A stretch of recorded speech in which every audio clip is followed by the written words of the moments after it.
Guys, abot na ako sa farm guys. Yan ako sa farm. Ano? Farm to Market Road. Yan. Farm guys. Ano ko sa farm guys. Di ako magpuyo ron. Di ako magpuyo. Yan guys. Busy pala, busy.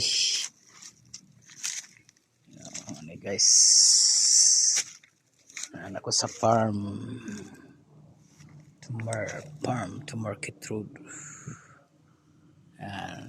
Ito ang kalabasaan. Guys. Yan. Yan. Sakit akong lubotan ng motora na. This could be a historic moment in League of Legends esports.